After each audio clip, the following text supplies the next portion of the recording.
Hello everyone and welcome back to the channel. इस revision series का ये दूसरा लेक्चर है। स्ट्रक्चर ऑफ एटम मैं आपको रिवाइज करा रहा हूँ और आज सेकेंड लेक्चर है इसका। अगर आपने पहला लेक्चर नहीं देखा हो तो पहले आप उसे कवर करिए एंड फिर इस पे आइए। तो पहले लेक्चर में मैंने आपको कवर किया था कि किस तरीके से इलेक्ट्रॉन की डिस्कवरी हुई, न्यूक्लियस कैसे पता चला, लाइट क्या होता है, उसके अंदर डुअल नेचर क्या है एंड फिर हमने इक्वेशंस देखे E is equal to H C by lambda, photon समझा क्या होता है, वेव पैकेट क्या होता है ये समझा। आज इस वीडियो लेक्चर में मैं आपको इसके आगे का पार्ट पढ़ाऊंगा। उनमें जो सबसे पहला पार्ट आता है स्पेक्ट्रम का। तो ध्यान दीजिए, स्पेक्ट्रम या सिंपली उसको स्पेक्ट्रा बोलते हैं। अगर मैं उसकी बात करूं, स्पेक्ट्रा या स्पेक्ट्रम, तो ये तीन तरह के होते हैं। जो सबसे पहला है कंटिन्यूस, दूसरा जो स्पेक्ट्रम आता है वो आता है बैंड, एंड जो थर्ड आता है that is very very important and that is line. और ये लाइन स्पेक्ट्रा का बहुत बड़ा रोल है बोहर थियरी के मॉडल में, एटॉमिक मॉडल के अंदर, राइट। अभी मैं उस पर आता हूं लेकिन पहले ये समझ लेते हैं कंटिन्यूस स्पेक्ट्रा क्या होता है। तो अगर आपने व्हाइट लाइट का कोई सोर्स लिया, जैसे मान लो सन से आने वाली रेडिएशन को हम बोलते हैं व्हाइट लाइट। व्हाइट लाइट को अगर आप जब भी प्रिज्म से गुजारते हो तो यहां से गुजरने के बाद अलग अलग कलर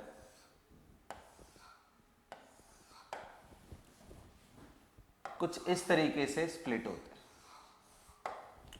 जो सबसे ऊपर होता है वो है जिसकी वेवलेंथ सबसे ज्यादा, उसका डिविएशन सबसे कम, यानी रेड ऊपर होता है। जो विजिबल है मैं उनकी बात कर रहा हूं। और सबसे नीचे होता है वॉयलेट। सो VIBGYOR ऐसे करके। इंटरेस्टिंग चीज यहां पे ये है कि ये कंटिन्यूस बैंड होता है। आई मीन अगर मैं बोल रहा हूं आपको कि ये ऊपर रेड है, राइट, तो एक पूरा पैलेट होगा जो रेड कलर का डेवलप होगा। पूरा पैलेट होगा जो पूरा रेड कलर का डेवलप होगा। तो मैं एक कलर लेकर के आपको बस डेमोन्स्ट्रेट कर रहा हूं कि ये पहले पूरी रेड कलर की एक बैंड बनेगी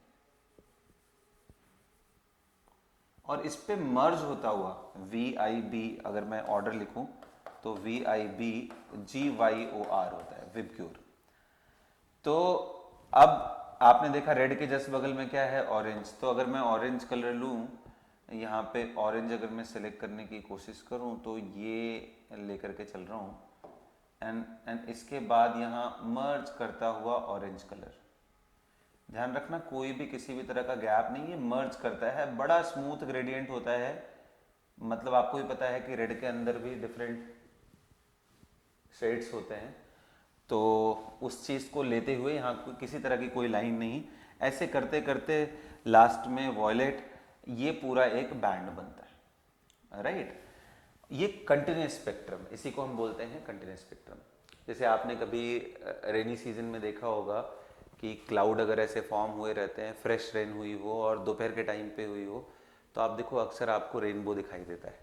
तो कुछ उसी तरह का यहाँ पे आपको स्प्लिटिंग दिखाई देगा वाइट लाइट और वाइट लाइट के अंदर। और इसी पार्ट को, जो अभी पार्ट मैं आपको डिस्कस कर रहा हूँ, यही पार्ट हमारा कैसा है, कंटिन्यूस स्पेक्ट्रा।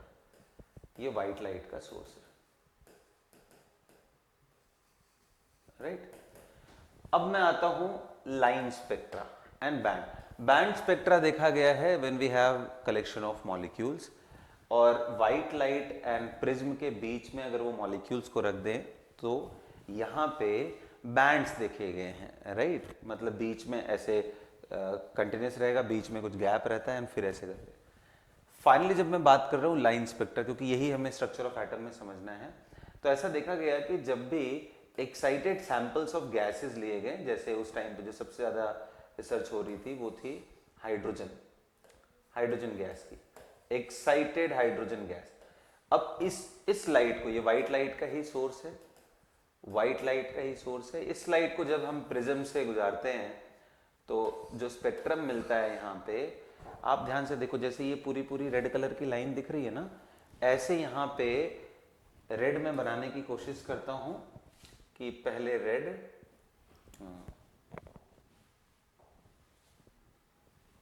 पहले रेड बनाता हूं,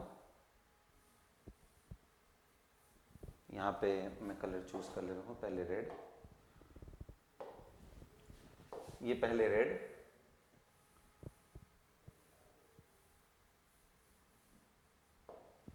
उसके बाद ऑरेंज, जैसे यहां पे आपने देखा, इसके बाद ऑरेंज है,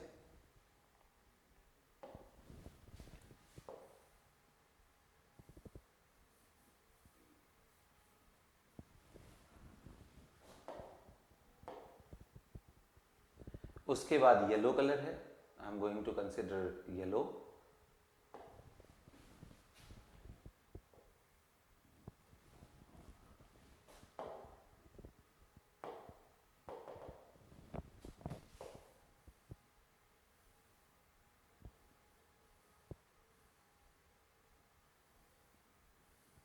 इसके बाद इसी विबग्योर वाली लाइन में फिर ग्रीन है, so I will consider green,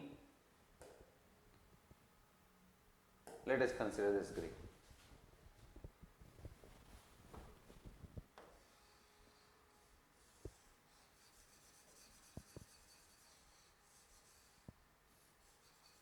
right, तो अब जो सबसे बड़ा डिफरेंस है, ऐसे ही पूरा नीचे रहेगा स्पेक्ट्रम, मैं तो आपको बस ये समझाना चाह रहा हूं कि आगे होता क्या है लाइन स्पेक्ट्रा के अंदर। तो ऐसा देखा गया है कि जब हाइड्रोजन गैस से ये पास करते हैं तो एक्सपेक्टेड था कि भाई हाइड्रोजन गैस को एब्जॉर्प्शन तो नहीं करना चाहिए और सीधा का सीधा यही जो हमें कंटिन्यूस स्पेक्ट्रा मिला था वैसा ही मिलना चाहिए, बट रियलिटी में क्या होता है, एक डार्क कलर की लाइन मिलती है रेड जोन में, बिल्कुल ऐसी जैसे मैंने यहाँ बनाया डार्क। डार्क का मतलब क्या हुआ, यहाँ पे लाइट जो इस जगह से होकर के निकल रही थी, क्योंकि white light is a source of infinite wavelength, तो यहाँ कंटिन्यूस जो स्पेक्ट्रा मिल रहा था उसमें किसी एक पर्टिकुलर वेवलेंथ वाली लाइट को इसने एब्जॉर्ब कर लिया, और जब एब्जॉर्ब कर लिया तो यहाँ पे वो लाइट पड़ी ही नहीं पड़ी, इस वजह से उस पर्टिकुलर वेवलेंथ की जगह पे वो डार्क लाइन क्रिएट हो गया। ठीक ऐसे ही जो दूसरी लाइन हाइड्रोजन स्पेक्ट्रा में देखी गई थी वो ग्रीन कलर में देखी गई थी, यहाँ पे एक डार्क लाइन मिली, और तीसरी जो मिली ऐसे ही करके ब्लू वाले जोन में, जो कि मैंने यहां नहीं दिखाया है। और जैसे जैसे और नीचे अगर आप जाने की कोशिश करोगे तो आप देखोगे एक बड़ा इंटरेस्टिंग सा पैटर्न मिलता है। वो पैटर्न ये है कि जैसे जैसे हम हायर एनर्जी की तरफ जाते हैं ना, ये आपस में मर्ज होती जाती हैं, छोटी होती जाती है, इनके बीच का गैप कम होता जाता है। और ये ध्यान रखना, इस तरह के क्वेश्चन सीधे पूछे जाते हैं कि लाइन स्पेक्ट्रा के अंदर हायर एनर्जी की तरफ लाइंस मर्ज होती हैं, तो आंसर है यस, और लोअर एनर्जी में इनके बीच का सेपरेशन बहुत ज़्यादा। ये सारे रीजन आप समझोगे भी थोड़ी देर में जब मैं बोहर थ्योरी आपको समझाऊंगा। तो इस तरह का पैटर्न देखा गया। अच्छा, जब ये पैटर्न देखे गए तो जैसे विजिबल का इस तरह का पैटर्न मिला, तो कुछ साइंटिस्ट ऐसे थे जिन्होंने अल्ट्रावायलेट का भी किया, कुछ लोगों ने इंफ्रारेड रीजन के अंदर। अब इनके लिए जो प्लेट यूज होती हैं फिर वो फोटोग्राफिक होती हैं, कि जब भी उस पर लाइट पड़े तो वहां पे जिस भी एरिया में लाइट पड़ रहा है वो पर्टिकुलर एरिया पूरा बर्न हो जाता है, बिल्कुल एक्सरे जैसे होता है। आपने देखा होगा जहां जहां पे एक्स रेडिएशन पहुंच जाती है, एक्स रेडिएशन एक्सरे, उन सारे फिल्म में ब्लैक हो जाता है, और जहां नहीं पहुंचती है वहां वो अनबर्न सैंपल के फॉर्म में रहता है ना। तो ठीक वैसे ही आपको अल्ट्रावायलेट एंड इंफ्रारेड रीजन्स में देखने को मिलेगा। तो इसके बिहाफ पे बहुत सारे साइंटिस्ट थे जिन्होंने इन लाइंस की वेवलेंथ की एक इक्वेशन बताई, और मैं उन साइंटिस्ट के फटाफट आपको नाम बता देता हूं, आप सुन लो। पहला लाइमन, फिर बामर, फिर पाश्चिन, फिर ब्रैकेट, फिर फर्न, फिर हम्फ्री। इन सभी लोगों ने लाइमन की जो लाइंस है, ये सब मैं हाइड्रोजन के लिए बता रहा हूं, hydrogen, okay, spectra for hydrogen and that is line spectra. तो लाइमन ने जब ऑब्जर्व किया तो उन्होंने फॉर्मूला दिया कि जो ये अल्ट्रावायलेट यूवी रेडिएशन के अंदर जो भी लाइंस प्रोड्यूस होती हैं उनमें लाइमन का रोल है। उन्होंने एक फॉर्मूला दिया कि मेरी लाइंस अगर आपको निकालनी हो तो आप फॉर्मूला लगाओ R Z square 1/, n1 square minus 1/n2 square. और इन्होंने ये बताया कि मेरे सारे केसेस में आंसर आप n1 में 1 रखना और n2 आप कहीं से भी ले जा सकते हो, नंबर 2 3 4 5 6 ना, number 6 7 dot dot dot infinite तक। कहने का मतलब ये है कि जो कलेक्शन ऑफ लाइंस मिलने वाली हो अल्ट्रावायलेट रीजन के अंदर, उनमें आप ये फॉर्मूले के अंदर एक मैथमेटिकल सीरीज फॉलो करता है एंड उस मैथमेटिकल सीरीज के अंदर अगर आप ये सारी वैल्यूज डालते हो तो उस हिसाब से निकल के आएगा। ठीक ऐसे ही बामर की जो रेडिएशंस इन्होंने डिस्क्राइब करी, सबसे पहले विजिबल रीजन में ही सारा ये सब देखने को मिला था बामर। तो बामर का जो n1 एंड n2 का वैल्यू है ये विजिबल, यहाँ आप विजिबल रखिएगा, और n1 की वैल्यू है इसी फॉर्मूले में वो 2 है और n2 की वैल्यू 3 4 5। ये बिल्कुल अलग सीरीज हो जाएगा, डॉट डॉट डॉट इनफिनिट। ध्यान रखना लाइमन में 1 पे आके रुकना है, कहीं से भी 2 3 4 5 6 7 8। ऐसे ही बामर के अंदर वो 2 पे आके रुकना है, 3 4 5 6। पास्टिन के अंदर n1 is equal to 3 and n2 उसके बाद उसके आगे वाले 4 5 6 डॉट डॉट डॉट इनफिनिट। ऐसे ही ब्रैकेट में n1 की वैल्यू क्या आ जाएगी 4 और n2 की value 5 6 7 8 and dot dot dot. और इसी तरीके से जो मैंने आपको फंड सीरीज बताई थी, इसके अंदर n1 की वैल्यू कितनी आएगी 5 और n2 की वैल्यू 6 7 8। अब आप कहोगे व्हाट इज r? r को बोलते हैं रिडबर्ग कांस्टेंट। रिडबर्ग्स कांस्टेंट कितनी वैल्यू होती है भाई? r की वैल्यू होती है 109677 सेंटीमीटर इनवर्स। बिल्कुल सही सुना आपने। z क्या होता है जी? यहाँ पे z होता है एटॉमिक नंबर। अच्छा, एटॉमिक नंबर। तो क्या ये हीलियम के लिए वैलिड है? बिल्कुल नहीं। ये जो सारे स्पेक्ट्रा निकाले गए हैं फॉर हाइड्रोजन और हाइड्रोजन लाइक स्पीशीज के लिए। हाइड्रोजन लाइक स्पीशीज कहने का मतलब क्या है मेरा यहाँ पे? इसका मतलब ये है जैसे हाइड्रोजन में एक न्यूक्लियस और एक इलेक्ट्रॉन होता है, वैसे ही ऐसा कोई स्पीशीज जिसमें एक न्यूक्लियस और एक इलेक्ट्रॉन हो। फॉर एग्जाम्पल अगर मैं हीलियम बोलूं तो नहीं, क्योंकि इसके पास 2 प्रोटॉन है न्यूक्लियस में, 2 न्यूट्रॉन है और बाहर 2 इलेक्ट्रॉन है। लेकिन अगर मैं बोलूं He+ तो आंसर है ये हाइड्रोजन लाइक है, क्योंकि He+ जब करोगे तो आप एक इलेक्ट्रॉन निकल चुका होगा। लाइक दैट लिथियम के लिए वैलिड नहीं है, लिथियम प्लस के लिए भी वैलिड नहीं है, लेकिन लिथियम 2+ के लिए वैलिड है, क्योंकि लिथियम में 3 इलेक्ट्रॉन होते हैं, 3 3 3। अगर इन 3 में से 2 आप निकाल देते हो तो एक इलेक्ट्रॉन बचेगा, वो हाइड्रोजन जैसा हो जाएगा। तो कभी आपको पूछा जाए कि जो लाइन स्पेक्ट्रा का फॉर्मूला है 1/λ = RZ², 1/n1 square and minus 1/n2 square, जहां पे n1 n2 नंबर्स हैं, ओके, नेचुरल नंबर्स हैं, उन सारी वैल्यूज को हम रखते हैं अप टू इनफाइनाइट तक एक्सटेंड करती है। उनमें इस पूरे फॉर्मूले के अंदर जो मैं आपको बात बता रहा था वो H हाइड्रोजन या हाइड्रोजन लाइक स्पीसीज के लिए वैलिड है। लेकिन ये जो मैं यहाँ पे आपको ब्रैकेट के अंदर बता रहा हूँ, ये यूवी में है, ये विजिबल में, ये एक्सक्लूसिवली हाइड्रोजन के लिए, क्योंकि अगर आप हाइड्रोजन से कुछ और चेंज करोगे तो एनर्जी ऑर्डर बदल जाते हैं, जिसकी वजह से वो चीजें बदल जाएंगी। ठीक है, ओके जी। अब इसके आगे मैं अगर आपको बात करूं तो ये जब लाइंस मिली तो इनका एनालिसिस किया था हमारे जो साइंटिस्ट थे, उनका नाम है नील्स बोहर, और उसी के बिहाफ पे एक उन्होंने बोहर थियरी दी। Okay, Bohr's theory. लेकिन ये थियरी पढ़ने से पहले मैं आपको एक वापस से वो रिमाइंडर आपको एक देना चाहता हूँ, एक बात रिवाइज कराना चाहता हूँ, एंड दैट इज इसके जस्ट पहले जो हमारी मॉडल थी रदरफोर्ड की, उन्होंने क्या बोला था कि इलेक्ट्रॉन न्यूक्लियस के चारों तरफ घूमता है और सर्कुलर ऑर्बिट में घूमता है, और इसी तरीके से जो बाकी इलेक्ट्रॉन्स है वो भी सर्कुलर। लेकिन इसमें प्रॉब्लम क्या था? मैक्सवेल थ्योरी के हिसाब से ये इलेक्ट्रॉन एक चार्ज पार्टिकल है, एक्सेलरेटेड मोशन कर रहा है, एनर्जी रेडिएट करेगा। अगर एनर्जी रेडिएट करता है तो ये slowly slowly slowly slowly slowly slowly आकर के कहाँ पे चला जाएगा? न्यूक्लियस के अंदर। जब बात न्यूक्लियस के अंदर जाने की होती है तो ये वापस से स्टेबिलिटी को ये एक्सप्लेन नहीं कर पाते हैं। यही इनका सबसे सीरियस ड्रॉबैक था। अब यहीं से मैं टेक ओवर करूंगा बोहर की थियरी पे। तो बोहर साहब ने जो थियरी दी थी वो काफी कॉम्प्लिकेटेड है, लेकिन उसको बड़ा सिंप्लीफाइड वे में हम समझने की कोशिश करेंगे।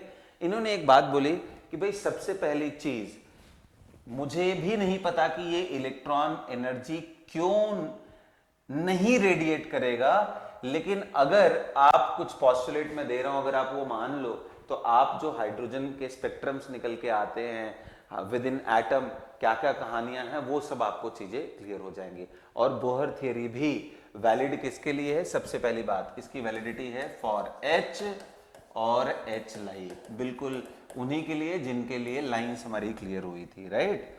ओके जी। तो अब इन्होंने क्या बोला ऐसा अलग? तो इनका जो पॉस्टुलेट था उसमें सबसे पहला पॉइंट इन्होंने बोला कि भाई इलेक्ट्रॉन देखो सर्कुलर ऑर्बिट में ही घूमेगा, लेकिन उसमें एक कंडीशन है।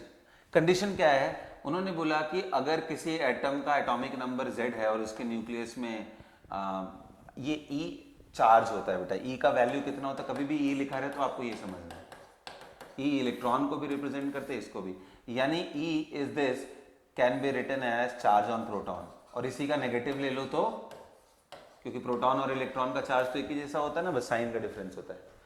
तो Ze is basically the charge on the nucleus, जिसमें Z एटॉमिक नंबर, जैसे मान लो सोडियम ले लिया आपने, न्यूक्लियस में कितने प्रोटॉन है? 11, तो उसका चार्ज कितना हो जाएगा? 11 इंटू E, 11 प्रोटॉन का चार्ज।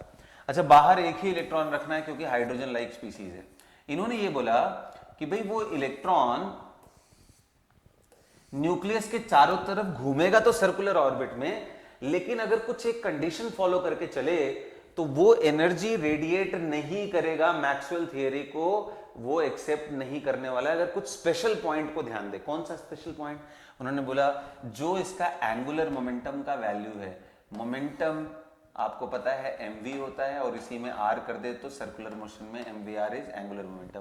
तो इन्होंने पहला पोस्टुलेट दिया कि अगर एंगुलर मोमेंटम की कुछ फिक्स वैल्यूज हो जाएं, जैसे h अपॉन 2 या फिर 2h अपॉन 2 या फिर 3 टाइम्स ऑफ h अपॉन 2 या फिर 4 times of h upon 2 and dot dot dot, यानी इन्होंने बोला कि अगर mvr is equal to nh by 2 हो जाए, ऐसे सर्कुलर पाथ पे, ऐसे रेडियस पे अगर इलेक्ट्रॉन चक्कर लगाएगा, वो इलेक्ट्रॉन एनर्जी नहीं रेडिएट करेगा। क्यों नहीं करेगा इसके बारे में कोई क्लैरिटी नहीं है, लेकिन वो नहीं करेगा। नहीं करेगा तो इसका मतलब उन ऑर्बिट को इन्होंने नाम दिया stationary orbit, and these orbits are known as, these orbits are known as stationary orbit. Okay, अब ये जो स्टेशनरी ऑर्बिट है, ये जो स्टेशनरी ऑर्बिट की मैं बात आपको बता रहा हूं, ये जो स्टेशनरी ऑर्बिट है उनमें कई बार बच्चे कंफ्यूज जाते हैं, उनको लगता है कि इलेक्ट्रॉन उसके अंदर है तो रुका हुआ है। ऐसा बिल्कुल नहीं है। इलेक्ट्रॉन सर्कुलर पाथ में घूम रहा है, बस इतना फर्क है कि वो इलेक्ट्रॉन मैक्सवेल थ्योरी के हिसाब से जो एनर्जी रेडिएट करना चाहिए वो नहीं करेगा। यहां तक क्लियर हो गई? अच्छा, दूसरी बात उन्होंने बोला कि वो तो वही है जो आपके रदरफोर्ड साहब ने बताई थी कि इलेक्ट्रॉन तो घूमेगा सर्कुलर पाथ में ही। सर्कुलर पाथ में अगर कोई इलेक्ट्रॉन घूमता है तो सेंटर की तरफ फोर्स लगेगा, सेंटर की तरफ फोर्स लगेगा, और वो कौन प्रोवाइड करेगा? इलेक्ट्रोस्टैटिक फोर्स, क्योंकि इलेक्ट्रॉन पे चार्ज कैसा होता है? नेगेटिव, और न्यूक्लियस पे कैसा होता है? पॉजिटिव। तो इन्होंने बोला कि जो सेंट्रीपिटल फोर्स की वैल्यू है वो होती है मास इनटू रेडियल एक्सेलरेशन, और सेंट्रीपिटल फोर्स यहाँ पे कौन प्रोवाइड करता है? Coulombic force. कूलम्ब फोर्स का फॉर्मूला क्या होता है? F is equal to K Q1 Q2 upon R square. तो इसके जगह पे मैं रखूंगा K, यानी 1/4 पाई एप्सिलॉन नॉट, यही होता है K बेटा, ना? Okay, 1/4 pi epsilon not into Q1 Q2। पहला चार्ज कितना है? Q1 की वैल्यू आप Z ही रख लो, Q2 की वैल्यू कितना है? Q2 इज माइनस ही। अच्छा, यहां माइनस कहने का मतलब अगर फोर्स वेक्टर के बारे में बात करोगे तो वो अट्रैक्टिव नेचर का है, तो बस वहीं पे ध्यान रखना है, यहाँ पे साइन रखने का जरूरत नहीं है, क्योंकि वेक्टर क्वांटिटी में साइन का सिर्फ डायरेक्शन से मतलब होता है। इंटू Q1 Q2, तो ZE into E is equal to mass upon force का जो फॉर्मूला है वो है 1/4 pi epsilon naught Q1 Q2 upon R square. यही में बस मैंने वैल्यू रख दी है, R रेडियस का square, M into V square by R। ये V स्क्वायर बाई R क्या होता है? रेडियल एक्सेलरेशन की वैल्यू होती है। सर्कुलर मोशन फिजिक्स में आपने पढ़ा होगा कि ये V square by R is the radial acceleration. अब जब हम यहाँ पे रखेंगे तो ये हमारे पास सेकंड इक्वेशन आ गया। थोड़ा इसको ढंग से रीअरेंज कर लेते हैं, इधर R स्क्वायर है, इसको उधर भेज करके लेफ्ट साइड करते हैं। R स्क्वायर यहाँ भेजोगे तो R से R कटा, एक R आ जाएगा, यानी M into V square into R is equal to 1/4 pi epsilon naught ZE square ये हमारे पास इक्वेशन है। This is equation number 2। And जो आपको पहला इक्वेशन था जो मैंने ऊपर लिखवाया था, M V R is equal to N H upon 2 pi, M V R is equal to N H upon 2 pi. मैं बहुत जल्दी आपको डेरिवेशन समझाता हूं, ध्यान देना। ये दो इक्वेशन को पकड़ो आप अच्छे से, ये दो इक्वेशन को पकड़ो और फटाफट सॉल्व करते हैं। ये दो इक्वेशन में अननोन क्या क्या है, देखो n तो नंबर है, n की नंबर की वैल्यू कितनी होती है, जैसे मैंने बोला एंगुलर मोमेंटम की वैल्यू या तो h/2 पाई या 2h/2 पाई या 3h/2 पाई, ऐसे करके चलता रहेगा। आप इन दोनों का यूज करके पहले स्पीड निकालो, यानी v आपको अननोन है, r आपको अननोन है, मास ऑफ इलेक्ट्रॉन आपको पता है भाई, और आपको 4 पाई एप्सिलॉन नॉट की वैल्यू भी पता है, 9 × 10⁻⁹ होती है SI यूनिट में, ऑल राइट। एंड z पता है, ये एटॉमिक नंबर होता है। जब आप देखोगे तो ये दो इक्वेशन, दो अननोन। अब आप एक काम करो, सीधा इसको इससे डिवाइड, इसमें इससे डिवाइड कर दो, यानी LHS को LHS के फॉर्म में लिखो, mv²r/mvr इज इक्वल टू, इधर देख लो आप, ZE²/4 पाई एप्सिलॉन 0, और इससे डिवाइड करोगे तो उल्टा करके मल्टीप्लाई कर देते हैं, 2 पाई अपॉन n। अब आप देखो यहां से R से R कट गया, एक V से एक V गया, M से M गया, तो यहां सिर्फ V बचा। और इस साइड देखो मैं E² लिखने जा रहा हूं, 2 पाई से इसको कट जाएगा बेटा 2 टाइम्स में, तो अपॉन 2h एप्सिलॉन 0, ये इधर Z अपॉन Z/n। ये स्पीड का इक्वेशन आ गया। बड़ा इंटरेस्टिंग है कि बोहर थ्योरी ने स्पीड ऑफ इलेक्ट्रॉन के बारे में भी एक आइडिया दिया। अब जब आप E का वैल्यू, E क्या है, चार्ज ऑन प्रोटॉन, कितना होता है 1.6 × 10⁻⁻, H प्लैंक्स कांस्टेंट है, एप्सिलॉन 0 अभी मैंने आपको बताया था 1/4 पाई एप्सिलॉन। जब ये सारी वैल्यूज आप रखते हो तो ये निकल के आता है 2.16 × 10⁻⁶ Z/n इन यूनिट मीटर पर सेकेंड। आप इमेजिन भी नहीं कर सकते हो स्पीड ऑफ इलेक्ट्रॉन का ऑर्डर क्या है। आप देखो ये 10⁻⁶ के ऑर्डर का है, मतलब 10 लाख मीटर एक सेकंड में इलेक्ट्रॉन ट्रेवल कर रहा है। It is that fast. So atom के अंदर जो मूवमेंट होता है इलेक्ट्रॉन का, दैट इज वेरी क्विक। ये चीज इन्होंने समझाया। अच्छा, अगर आपको V पता चल गया, सो आई होप कि आप काइनेटिक एनर्जी भी निकाल लोगे। काइनेटिक एनर्जी का फॉर्मूला क्या होगा, हाफ m × v²। अब आपको पता है भाई, हाफ ये है, m ये है, v की वैल्यू कितनी थी, E²/2h एप्सिलॉन 0। जब आप इसको रख करके इसका स्क्वायर करोगे तो ये आ जाएगा me⁴/8 एप्सिलॉन 0² h² z²/n²। बहुत इंपॉर्टेंट है, जो काइनेटिक एनर्जी की वैल्यू आती है वो आती है me⁴/8 एप्सिलॉन 0² h² z²/n²। और ये वैल्यू को अगर आप रखते हो पूरा तो ये आता है 13.6 इलेक्ट्रॉन वोल्ट इंटू z²/n²। या सिंप्लीफाई करके लिखूं तो काइनेटिक एनर्जी nth ऑर्बिट में वो आएगा मैं इलेक्ट्रॉन वोल्ट में आपको बता रहा हूं कितना आता है, 13.6 z²/n² इलेक्ट्रॉन वोल्ट। और मेक सेंस ऑल्सो, क्योंकि जब आप स्पीड निकालते हो तो Z/n है, तो जब आप काइनेटिक एनर्जी निकालोगे तो उसका स्क्वायर हो जाएगा। ये फॉर्मूला आपको ध्यान में रखना है। काइनेटिक एनर्जी SI यूनिट में अगर कोई आपसे पूछे तो इलेक्ट्रॉन वोल्ट को SI यूनिट में आप चेंज करने के लिए आपको पता है 1.6 × 10⁻⁻19 से हम मल्टीप्लाई करेंगे, सो विल गेट 2.18 × 10⁻18 z²/n², ये जूल में। तो आपको जो जैसा सवाल आए ये फॉर्मूले आपको ध्यान में रखने हैं। तीसरा बेटा, अब इस पे मैं बात करूं कि ये जो इलेक्ट्रॉन है, नेचुरल सी बात है, यहां न्यूक्लियस है, Z प्रोटॉन यहां पे है और एक इलेक्ट्रॉन यहां पे है। ये n = 1 था, यहाँ n = 2 था, आगे n = 3। There are various orbits, n = 4 and dot dot dot. अगर इलेक्ट्रॉन आपका इस जगह पे है या यहाँ पे है या यहाँ पे है, तो इसके पास दो तरह की एनर्जी, एक तो इसके मूवमेंट के वजह से काइनेटिक एनर्जी, दूसरा इसके पोजीशन के वजह से पोटेंशियल एनर्जी आती है। बिल्कुल, पोटेंशियल एनर्जी भी होती है सिस्टम में, एंड वो पोटेंशियल एनर्जी का जो फॉर्मूला होता है इलेक्ट्रोस्टैटिक, जैसा फोर्स वैसा एनर्जी। ग्रेविटेशनल फोर्स अगर हम लगा रहे होते हैं तो ग्रेविटेशनल पोटेंशियल एनर्जी, यहाँ इलेक्ट्रोस्टैटिक। और पोटेंशियल एनर्जी का फॉर्मूला क्या होता है, सेम वही कहानी है, 1/4πε0 and Q1 Q2 by are square के जगह पे बस आर रहता है। ये फॉर्मूला आपको ध्यान रखना है। और आप ध्यान दो, अभी आपने V निकाल लिया और आपके पास दो इक्वेशन है, mVr is equal to NH upon 2π। अब आप V उठा के यहां रखो, m आपको पता है R निकल के आएगा, R निकल गया, उसको उठा के यहां रख दो, Q1 Q2 आपको पता है। इस बार ध्यान रखना क्योंकि ये वेक्टर नहीं स्केलर होता है, तो स्केलर के लिए साइन के साथ रखना। आप यहाँ Q1 ZE रखना एंड Q2 क्या रखोगे, -E।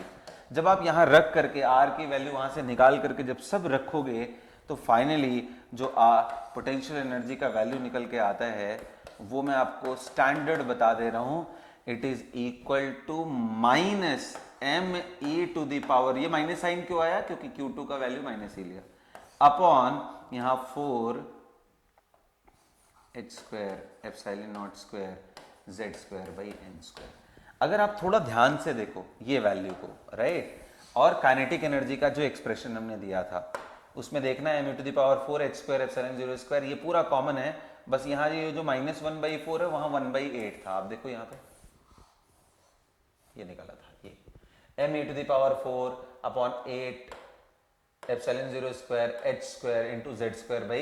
तो यहाँ पे देखो e⁴ ये सारा चीज है, यहाँ बस 1/4 है, यहाँ 1/4। तो क्या मैं ऐसा बोल सकता हूं कि पोटेंशियल एनर्जी को अगर लाना है तो काइनेटिक एनर्जी लिखो, वहां नीचे 8 था तो इसको 4 बनाने के लिए मुझे 2 से मल्टीप्लाई करना पड़ेगा, नेगेटिव साइन के लिए माइनस। क्या मैं ऐसा लिख सकता हूं, बिल्कुल। इस केस में एटॉमिक मॉडल में, बोहर थियरी में जो पोटेंशियल, ये हर बार नहीं होता है, इस केस में हो रहा है potential energy is equal to minus. तो कई बार एग्जाम में ना सीधे सीधे सवाल आते हैं कि बताओ भाई पोटेंशियल अपॉन काइनेटिक का रेशियो कितना होता है, तो बड़ा सिंपल है, निकालो भाई, -2/1 यानी -2:1। अब आपको पोटेंशियल पता चल गया, काइनेटिक पता चल गया, तो क्या टोटल एनर्जी नहीं पता? Total energy is the sum of potential and kinetic, जिसको हम En सिंबल से रिप्रेजेंट करते हैं।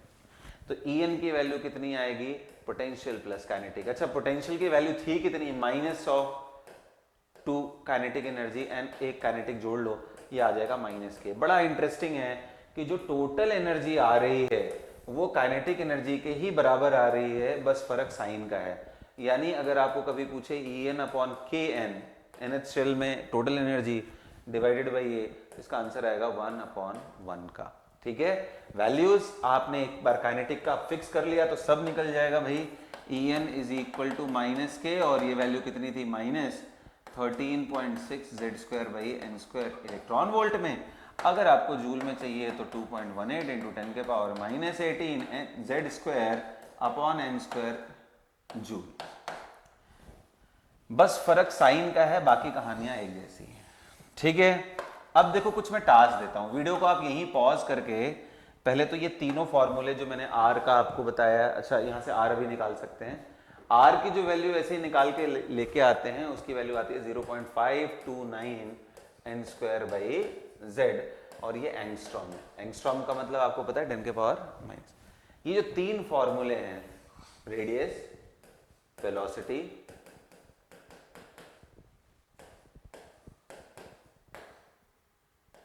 मीटर पर सेकेंड एंड एनर्जी, इन पे बहुत सारे सवाल पूछे जाते हैं। तो पहले आप इन फॉर्मूलों को अपने दिमाग में अच्छे से बिठा लो विथ यूनिट, कुछ गड़बड़ नहीं होना चाहिए। इन तीनों फॉर्मूले का यूज करके हम लोग बहुत सारे अभी सवाल करने वाले हैं, राइट, बहुत सारे सवाल करने वाले। मैं यहां सामने रखता हूं इनको ताकि आपको ध्यान रहे। पहला चीज, मान लीजिए let us consider hydrogen atom.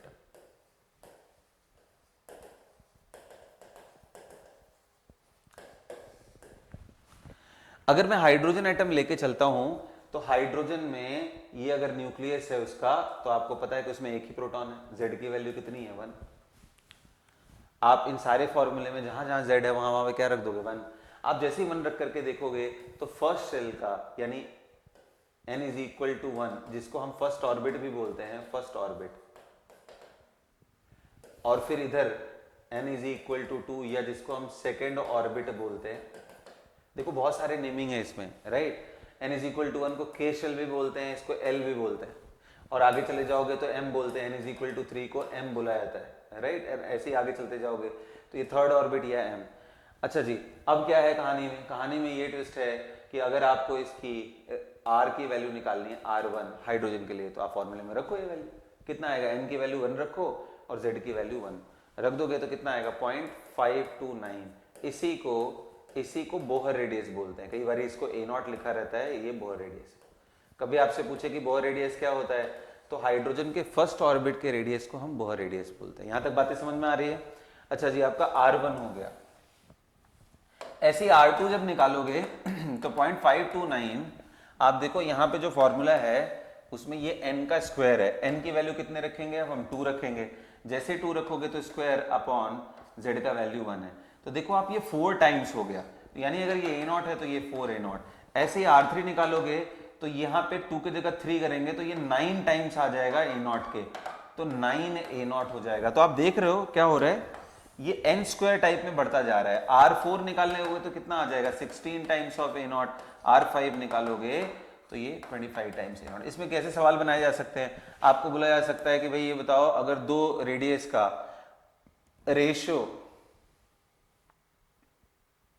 कोई भी दो पकड़ सकता है वो, जैसे मान लो इन दोनों को मैंने पकड़ लिया, इनका रेशियो कितना है 1:4। अगर बोले कि Rn2 और Rn1, n1 n2 का मतलब यहाँ पे रैंडम वेरिएबल्स हैं, इनको 1 2 नहीं समझ लेना आप। अगर ये वैल्यू कितनी आ रही है 4:1, जैसे ये 16 बाई अगर आप 4 करो तो कितना आ गया 4:1। लेकिन इंटरेस्टिंगली अगर आप ये और 1 का कंपैरिजन करो तो ये भी, तो इससे पूछा जा सकता है कि n2 n1 क्या सेट हो सकता है, तो n2 की वैल्यू 4, सॉरी n2 की वैल्यू 2 और n1 की वैल्यू 1 हो सकती है, या तो n2 की वैल्यू भाई 4 ले लो तो n2 की वैल्यू n1 की वैल्यू कितनी आ जाएगी 2। यानी इन दोनों का भी रेशियो 4:1 और इन दोनों का भी रेशियो कितना आएगा 4:1। या तो वो 2 and 1 के बारे में बात कर रहा है, या तो 4 and 2 के बारे में बात कर रहा है। तो इस तरह के सवाल कई बार पूछे जाते हैं कि भाई क्या पॉसिबिलिटी बन सकती है। अच्छा, दूसरा जो सबसे इंपॉर्टेंट बात है यहाँ कहानी का वो ये है कि रेडियस तो बहुत तेजी से बढ़ता है हाइड्रोजन के लिए, हम जरा स्पीड देख लेते हैं। तो देखो बेटा, फॉर्मूले में अगर आप ध्यान से देखो तो स्पीड के फॉर्मूले में 2.16 10⁶ z/n है। यानी जैसे जैसे तुम n बढ़ाते जाओगे स्पीड कम होता जाएगा। तो यानी अगर यहां का स्पीड v0 है तो ये v0/2 हो जाएगा, ये v0/3 हो जाएगा, ये v0/4 हो जाएगा। एंड ऐसे करते करते जब आप इनफाइनाइट पे पहुंचोगे, जब आप इनफाइनाइट पे पहुंचोगे इसकी वैल्यू 0 हो जाएगी, क्योंकि आप जैसे ही ये वैल्यू रखोगे यहां पे, कौन सी वाली n is equal to infinite denominator में, तो इनफाइनाइट रखते ही वो वैल्यू क्या हो जाएगी, खत्म हो जाएगी। यहां तक बात समझ में आ गई सभी को? ओके जी। अच्छा, स्पीड का ये बात हो गया। How about the energy? तो एनर्जी का एक्सप्रेशन अगर आपको ध्यान हो तो एनर्जी का एक्सप्रेशन क्या था, -13.6 z²/n²। काइनेटिक एनर्जी का एक्सप्रेशन क्या था, यही 13.6 × z²/n²। तो जब स्पीड कम हो रही है तो काइनेटिक एनर्जी भी कम बढ़ेगी। तो आपको ये कहानी याद रखना है कि जैसे जैसे n बढ़ता है स्पीड डिक्रीज होती है, काइनेटिक एनर्जी भी डिक्रीज होती है। लेकिन यहीं पे मैं आपको इंटरेस्टिंग चीज दिखाने वाला हूं जिसमें माइनस साइन लगा है। आप E1 निकाल के देखो, इसमें कितना आएगा -13.6। E2 निकाल के देखो जरा, n = 2 रखोगे तो यहां नीचे 4 आ जाएगा, -13.6/4 करोगे तो -3.4 इलेक्ट्रॉन वोल्ट। अब एक बात बताओ, नेगेटिव नंबर में न्यूमेरिकल वैल्यू जितना बड़ा हो वो वैल्यू उतना ही छोटा होता है। तो यहां से ये समझा रहा था जैसे जैसे आप बाहर की तरफ जाओगे तो total energy and potential energy जिसमें नेगेटिव साइन है, ये वैल्यू एक्चुअल में बढ़ती जाती है। न्यूमेरिकल वैल्यू छोटा हो रहा है लेकिन माइनस के साथ लगने पे वो वैल्यू एक्चुअल में बड़ी हो जाती है। तो जैसे जैसे आप बाहर की तरफ जाओगे potential energy increases and total energy. ये सवाल कई बार एग्जाम में पूछा हुआ है बोर थ्योरी के अंदर। यहां तक समझ में आ गया? अच्छा जी, अब आपको अगर एनर्जी यहां तक क्लियर हो रहा है, यहां तक आपको समझ पड़ रहा है, तो मैं आपको बताना चाहता हूं कि इसमें जो क्वेश्चन फ्रेम होते हैं, इसके अंदर जो क्वेश्चन फ्रेम होते हैं रिलेटेड टू लाइन स्पेक्ट्रा, वो कैसे पूछे जाते हैं, राइट। तो यहां हमारे पास न्यूक्लियस था, यहाँ हमारे पास न्यूक्लियस है, इसके चारों तरफ फर्स्ट ऑर्बिट है, देन सेकंड ऑर्बिट है, देन थर्ड ऑर्बिट है। एक सवाल तो ऐसा पूछा जाता है कि इलेक्ट्रॉन, इतने सारे जो पॉसिबल ऑर्बिट्स हैं जो बोहर ने समझाए हैं, इनमें इलेक्ट्रॉन रहेगा कहाँ? तो हमेशा ध्यान रखना, कोई भी सिस्टम अपनी लोवेस्ट एनर्जी में रहना चाहता है। तो लोवेस्ट एनर्जी कहाँ पे है? तो आपने देखा था कि एनर्जी हमारा जैसे जैसे एन बढ़ता है एनर्जी बढ़ती है, यानी लोवेस्ट कहाँ मिलेगा? एन इज इक्वल टू 1 पे। इस जगह पे जो एनर्जी थी हमारी कितनी थी? -13.6 इलेक्ट्रॉन वोल्ट।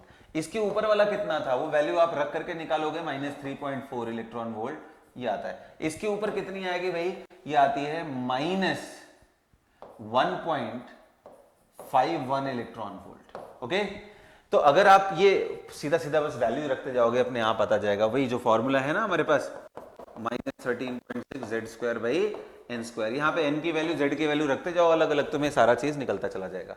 अब एक बात बताओ, इलेक्ट्रॉन इस जगह प्रेजेंट है, ग्राउंड स्टेट है, ये इलेक्ट्रॉन का सबसे लोवेस्ट एनर्जी है, इसी को ग्राउंड स्टेट भी बोलते हैं। अगर इलेक्ट्रॉन यहां प्रेजेंट है, इलेक्ट्रॉन यहां से यहां कैसे जाएगा भाई? इस जगह पे इसकी एनर्जी, अगर गैप आप निकाल करके देखो, ये गैप निकालो, -3.4 में से ये घटा के देखो, -3.4 -13.6, ये निकालोगे तो आता है 10.2। कुछ समझ में आ रहा है? 10.2 इलेक्ट्रॉन वोल्ट का गैप है, मतलब इधर से इधर जाने के लिए इसको इतनी एनर्जी चाहिए। वही एनर्जी ये जो व्हाइट लाइट से आने वाले ढेरों फोटॉन हैं, उनमें से उस फोटॉन को सेलेक्ट करता है जिसकी एनर्जी इसके बराबर मैच करती है। कहने का मतलब 10.2 इज इक्वल टू, क्या करेंगे हम? hc/λ, यानी उसका शॉर्टकट मैंने बताया था 1242 अपॉन लैम्डा नैनोमीटर। यहां से जो वेवलेंथ निकल के आएगा ना, वो आएगा, वो वाली वेवलेंथ को ये एब्जॉर्ब करता है और तब ये ऊपर जाता है। और क्योंकि ये एब्जॉर्ब हो गया, तो अब आप सोचो, जो व्हाइट लाइट से आने वाली रेडिएशन है, अगर यहाँ सैंपल रखे हो और उसने उस पर्टिकुलर वेवलेंथ को एब्जॉर्ब कर लिया, तो कितने लोग बोलेंगे कि सर ये इधर यहाँ तो दिखेगा ही नहीं। नहीं दिखेगा इस वजह से वो जो डार्क लाइंस दिखाई दे रही थी वो उसी वजह से आ रही थी। आया बात समझ में? ये डार्क लाइंस आती हैं उसके वजह से। ओके, तो इसने एब्जॉर्ब कर लिया। एब्जॉर्प्शन क्यों होता है, या पूछा जाता है एग्जाम में कि लाइन स्पेक्ट्रा मिलने से हमें एटम के बारे में कौन सी नेसेसरी इंफॉर्मेशन पता चलती है? तो आंसर है, एटम के बारे में आपको ये इंफॉर्मेशन पता चलता है कि with in an atom different energy levels exist. Different energy levels हैं, इसी के वजह से इलेक्ट्रॉन ट्रांजिशन जब कर रहा होता है तो फोटोन को एब्जॉर्ब करता है, वो फोटोन मिसिंग होता है, उसके वजह से लाइंस क्रिएट होती है।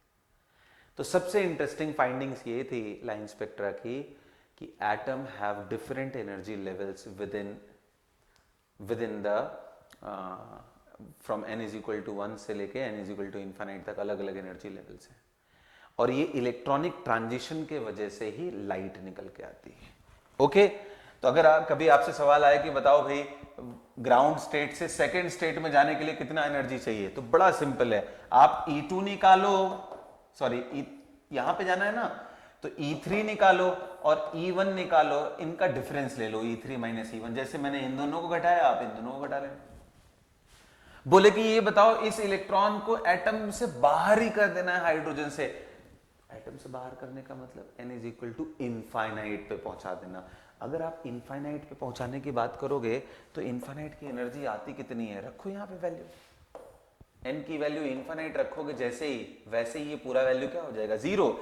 Yes, you are right, E is equal to infinite पे वैल्यू 0 होती है, यानी इनफाइनाइट पे पहुंचने के लिए 0 माइनस फर्स्ट वाली एनर्जी जितनी थी -13.6, यानी प्लस आ जाएगा ये 13.6। तो 13.6 इलेक्ट्रॉन वोल्ट वाला अगर कोई फोटोन आप दे देते हो हाइड्रोजन को, तो वो आयोनाइज हो जाएगा, इलेक्ट्रॉन एटम को छोड़ करके जस्ट बाहर निकल चुका होगा। हाउ अबाउट उससे ज्यादा एनर्जी दे दे तो क्या होगा? जैसे 14 या 15 आयोनाइजेशन एनर्जी से भी ज्यादा दे दे, ऐसे केस में वो पूरे एटम को छोड़ करके भाग जाएगा और उसकी काइनेटिक एनर्जी भी होगी। वो एक्स्ट्रा एनर्जी जो बचती है वो काइनेटिक एनर्जी में यूटिलाइज करता है। लेकिन आयोनाइजेशन एनर्जी से कम देते हो तो ये एक्सेप्ट ही तभी करेगा जब इसका गैप किसी न किसी के साथ मैच कर रहा हो। अब मैं इसको समझाने के लिए थोड़ा एनर्जी लेवल डायग्राम का एक सहारा लेता हूँ। आप ध्यान से देखो, फॉर हाइड्रोजन जो अभी हमने निकाला है, फॉर H वो हमने निकाला है कि जो n इज इक्वल टू 1 की एनर्जी होती है वो होती है -13.6 इलेक्ट्रॉन वोल्ट। 2 की जो एनर्जी निकाल रहे थे n इज इक्वल टू 2 वो था -3.4 इलेक्ट्रॉन वोल्ट। ये सब कहाँ से निकाल रहा हूँ? वही फॉर्मूला जो आपको मैंने बताया है। n इज इक्वल टू 3 की अगर मैं बात करूँ तो उसकी एनर्जी है -1.51 इलेक्ट्रॉन वोल्ट। अच्छा, इसके बाद आप कुछ ऑब्जर्व कर रहे हो, मैं कुछ कर रहा हूँ? ये सिर्फ एनर्जी है, ये मतलब ऐसे ऐसे जो हमारे बने थे ना, इसकी एनर्जी, तो मैं अब सिर्फ एनर्जी देख रहा हूँ। 4 की एनर्जी आएगी -0.85 इलेक्ट्रॉन वोल्ट। इसके n इज इक्वल टू 5 में आओगे तो -0.54 इलेक्ट्रॉन वोल्ट, उसके ऊपर आओगे तो 0.3637 के आसपास आता है, आप निकाल के देख लेना। और इनफाइनाइट पे जब पहुंच गए, इनफाइनाइट पे, तो इसकी एनर्जी 0 हो जाती है। तो आप ध्यान से देखो, ये इलेक्ट्रॉन अगर यहाँ है, आयोनाइज करने के लिए कितनी एनर्जी चाहिए? This minus this, 0 minus -13.6, ionic energy 13.6 है। उससे ज़्यादा दिए तो एटम को छोड़ के निकल जाएगा। लेकिन यहाँ से यहाँ का गैप कितना है? 10.2। डिफरेंस ले लो यहाँ से यहाँ का। अब अगर यहाँ से यहाँ जाने की बात की जाए तो अगर आप कोई फोटोन दे रहे हो 10 इलेक्ट्रॉन वोल्ट वाला, तो कभी भी ये इलेक्ट्रॉन इसको एक्सेप्ट नहीं करेगा। आपको भाई ये कैसे आपको पता सर?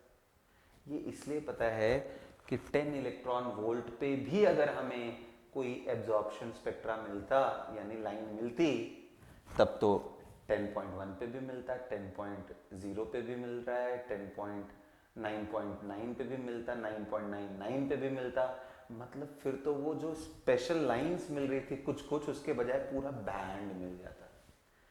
तो वो जो डिस्क्रीट लाइंस मिलती हैं वो इस बात का प्रूफ है कि एब्जॉर्प्शन सेलेक्टिव होता है। और ये एब्जॉर्प्शन का अगर जब हम वैल्यू देखते हैं तो एग्जैक्टली पता चलता है यही जो गैप्स क्रिएट हो रहे हैं, यही वाले फोटोन सिर्फ एब्जॉर्ब हुए हैं। अच्छा, एब्जॉर्ब करने के बाद क्या होगा? तो ये इलेक्ट्रॉन ऊपर चला जाएगा कहीं ना कहीं।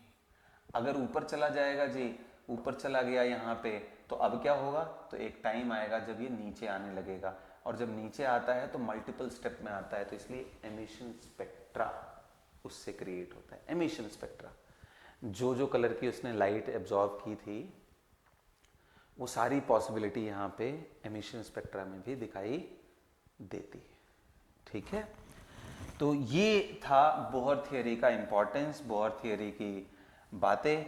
मैं फटाफट आपको इनके अब सीरियस ड्रॉबैक्स के बारे में भी बताता हूँ। कुछ क्वेश्चन मैं फटाफट आपको करा देता हूँ पहले लाइन स्पेक्ट्रा से रिलेटेड। एक तो इस तरह के जो क्वेश्चंस आते हैं वो आते हैं, कभी कभी नंबर ऑफ स्पेक्ट्रल लाइंस के बारे में क्वेश्चन आता है, नंबर ऑफ स्पेक्ट्रल लाइंस के बारे में। अभी जैसे मैंने बताया आपको कि लाइट ले करके इलेक्ट्रॉन, मान लीजिए n इज इक्वल टू 1 से आपने इतनी एनर्जी दी कि वो n इज इक्वल टू कहाँ पहुंच गया? 4 पे।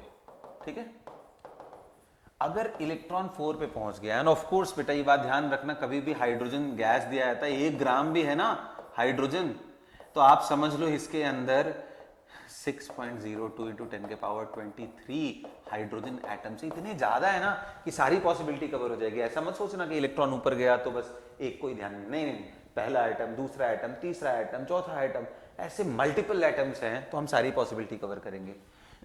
तो जब भी नीचे आएगा तो हो सकता है ये डायरेक्ट फर्स्ट में चला है, n इज इक्वल टू 1। हो सकता है ये एक स्टेप में ना आए, 2 स्टेप में आ जाए, पहले यहां से यहां आके रुके और फिर वही इलेक्ट्रॉन नीचे की तरफ आ जाए, ये 2 स्टेप। अच्छा, 2 स्टेप में ये भी तो हो सकता है कि पहले यहां से 2 में आ जाए और फिर नीचे आ जाए। फिर एक आखिरी पॉसिबिलिटी क्या बनती है? All 3 step. आपसे पूछा जाए कितने पॉसिबल लाइंस निकल के आएंगे, तो देखो जो इलेक्ट्रॉन हायर से लोअर एनर्जी में जाएगा, नीचे से ऊपर जाता है तो एब्जॉर्ब करता है, ऊपर से नीचे आएगा तो एमिट करेगा। तो यहां से मान लो वेवलेंथ मैंने लैम्डा 1 कर दिया, इस जगह से आया तो अलग गैप है तो लैम्डा 2, इधर से आया तो ये लैम्डा 3, अब ध्यान देना ये लैम्डा 4, ये गैप को मैं देखूं तो ये लैम्डा 5। लेकिन कितने लोग कह रहे हैं सर ये वाला तो अभी ऑलरेडी हमारा यहां पे डिस्कस हो चुका है, तो इसलिए इसको हम नहीं लेंगे। यानी इस साइड से इस साइड जितना एनर्जी का गैप है वही यहां, तो ये दोनों जब भी निकल के जाएंगे तो ये प्रिज्म पे गुजरने के बाद सेम ही जगह पे हिट करेंगे, तो दो लाइन नहीं बनेगी, एक ही लाइन बनेगी, सेम वेवलेंथ। जितने डिफरेंट, देखो ऐसा समझ लो, जितने डिफरेंट एनर्जी लेवल्स, जितने डिफरेंट एनर्जी का फोटोन निकलेगा उतना अलग वेवलेंथ आएगा, उतने ही लाइंस बनेंगे। तो जितना डिफरेंट वेवलेंथ, जितना डिफरेंट गैप, उतना डिफरेंट लाइंस। Very simple. तो ये और ये कॉमन हो जाएगा बेटा, इस ये किसी के साथ मैच नहीं करेगा तो ये लैम्डा 6 हो गया, और ये देखो ध्यान से ये 5 के साथ मैच कर गया, तो इसको भी हम क्रॉस कर देंगे। तो कितनी लाइंस मिली? Answer is 6 different lines. इसको पता है एक और अच्छे तरीके से मैं शॉर्टकट से आपको समझाता हूं, बड़ा बढ़िया बना सकते हो आप। शॉर्टकट क्या है? 4 3 2 1। आप ध्यान दे रहे हो कुछ कि मैंने ये गैप को ऊपर जाते समय छोटा करते चले गए, क्योंकि एनर्जी आप देखोगे तो उसी हिसाब से आ रहा है। तो पहले आप एक काम करो, लाइमन, ये जो n इज इक्वल टू 1 के अंदर जितनी भी लाइंस आई थी, आपको ध्यान है? अभी मैंने थोड़ी देर पहले आपको लाइन स्पेक्ट्रा के बारे में डिस्कस किया था।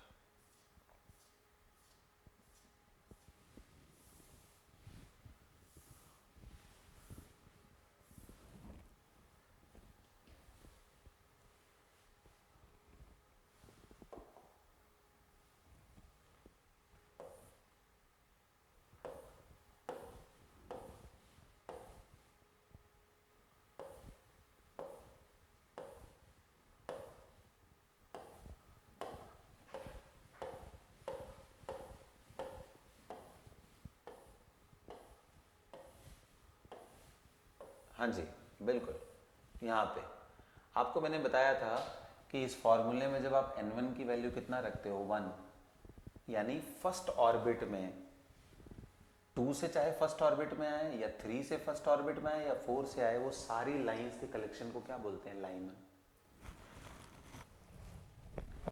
आपको अगर मैं यही चीज समझाऊं तो ये जो 4 था हमारे पास, यहां से अगर सीधे यहां आता है n इज इक्वल टू 1 में, आ कहां से रहा है? 4 से, तो ये जो लाइन आई ये लाइन है। इसका वेवलेंथ निकालने का दो तरीका है। एक तो आप गैप निकाल लो, और डेल्टा ई जो आपको पता चला उसको आप simply H C by lambda के इक्वल कर दो। दूसरा तरीका है कि आप रिडबर्ग वाला जो कांस्टेंट का फॉर्मूला था उसका यूज करो, 1 अपॉन। क्या इन दोनों से आंसर अलग आएंगे? बिल्कुल भी नहीं, क्योंकि ये वहीं से डिराइव्ड है। 1 upon n1 square minus 1 upon n2 का स्क्वायर आता है। आप दोनों में से कोई भी यूज करो, आपको वेवलेंथ एग्जैक्टली वही निकल के आएगा।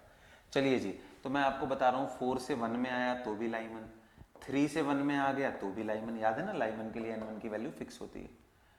अच्छा जी, 2 से 1 में आया तो भी ये लाइमन की 3 लाइंस मिली। अच्छा, अब मैं आता हूँ 2 तक आने के लिए। तो आप जहां पे वो इलेक्ट्रॉन था फाइनली, वहां से यहां आया 2 में, इस जगह से 2 में आया, तो ये कौन सी है? बामर की, जो विजिबल में होती है। और इस जगह से इस जगह आया, तो कहोगे सर अभी तो आपने बताया था कि 1 स्टेप 2 स्टेप 3 स्टेप। आपको दिखाता हूँ, देखो 1 स्टेप में एक बार में आ गया। 2 स्टेप देखो, पहले यहां आया एंड फिर नीचे आया। 3 स्टेप, अच्छा 2 स्टेप में और देख लो, पहले यहां से यहां आया एंड फिर यहां से यहां आया, ये भी 2 स्टेप का। 3 स्टेप देखो, इधर से इधर, इधर से इधर, और इधर से। इससे फायदा क्या हुआ? आपकी जो कॉमन लाइंस में कट कर रहा था ना, वो कॉमन लाइंस आएंगी नहीं। यही इसका सबसे सीरियस एडवांटेज होता है। इस वजह से कभी भी सवाल आए तो आप पहले n इज इक्वल टू 1 में पहुंचने के सारे लाइंस बना लो, फिर 2 में, फिर 3 में, फिर 4 में, ऐसे करके। ऐसे मान लो आपको अगला एक क्वेश्चन दूं मैं बोलूं कि अगर 5 से n इज इक्वल टू 1 में आ रहा है तो नंबर ऑफ पॉसिबल लाइंस बताओ, तो कैसे निकालोगे? 5 बनाओ, 4 बनाओ, 3 बनाओ, 2 बनाओ, 1 बनाओ। तो पहले 1 में पहुंचने के सारी पॉसिबिलिटी, 4 मिल गए। ये चारों लाइन लाइमन की है। अच्छा, इसके बाद 2 में पहुंचने के। 2 मतलब समझ रहे हो ना, ये 1 है, ये 2 है, ये 3 है, ये 4th ऑर्बिट, ये 5th ऑर्बिट। इसके बाद यहां पहुंचने के, फिर इसके बाद यहां। आप देख रहे हो कुछ पैटर्न, एक लाइन, फिर 2 लाइन, फिर 3 लाइन, फिर 4 लाइन। अगर 5 से आ रहा है तो 1 + 2 + 3 + 4, और अगर 4 से आ रहा है तो देखो 1 2 3, 1 + 2 + 3। इससे क्या जनरलाइज कर सकते हो कि अगर n से 1 में आ रहा हो तो 1 + 2 + 3 + 4 + डॉट डॉट डॉट n - 1 पे जाके वो खत्म हो जाएगा। और इसका जब सम निकालोगे, ये सिंपल एपी है बेटा, कोई भी फॉर्मूला जानता है। Sn = जब निकालोगे तो आपको फॉर्मूला निकल के आता है n × n - 1/2। तो आप डायरेक्ट ऐसे भी जोड़ करके देख सकते हो या फॉर्मूला भी लगा सकते हो। जैसे मुझे अगर निकालना हो कि 4 से 1 में आया तो क्या आएगा, तो मैं यहाँ 4 रखूंगा, 4 × 4 - 1/2 कितने आ गए भाई, 4 × 3/2। इसको कटा लिया तो कितना आ गया, 2 × 3, मतलब 6 लाइन्स आई थी। क्या हमारे पास 6 थी, 3 + 2 + 1। यहां देखो अगर 5 से करना हो तो 5 n × n - 1, 4/2, कटा दो भाई, 2 × 10 लाइन्स। आप देखो जरा तो, 1 + 2 + 3, 1 2 और 3 मिला लो तो कितने हो गए, 3 और 3 6, और ये 4 मिला लो तो कितने हो गए, 10। यहां से भी हमारा 10 आ रहा था, तो ऐसे क्वेश्चन किया जा सकता। अच्छा, इससे और एक इंटरेस्टिंग चीज आ सकता है कि अगर 10 लाइन है तो उसमें विजिबल में कितनी है हाइड्रोजन के लिए, तो विजिबल की वो सारी लाइंस होती है जो 2 पे आकर रुकती हैं, यानी बामर के केस में। तो 1 2 और 3, ये 3 लाइंस विजिबल की है। कितनी अल्ट्रावायलेट में, 1 2 3 और 4, ये हायर एनर्जी वाली सारी अल्ट्रावायलेट में। जो ऊपर है ये सब कौन सी होती है, इंफ्रारेड की। जो मैंने आपको पास्टियन, ब्रैकेट, फर्न एंड हम्फ्री बताया है, वो सब कौन सी थी, इंफ्रारेड रीजन की थी। ठीक है, तो आई होप कि आपको लाइंस पूरी क्लियर हुई होंगी, हाइड्रोजन के बारे में डिस्कशन आपको समझ में आया होगा। इसके बाद की जो कहानी है, यानी क्वांटम नंबर, इलेक्ट्रॉनिक कॉन्फ़िगरेशन, ये मैं आपको अगले क्लास में रिवाइज कराऊंगा। That's all for the class today. Thank you.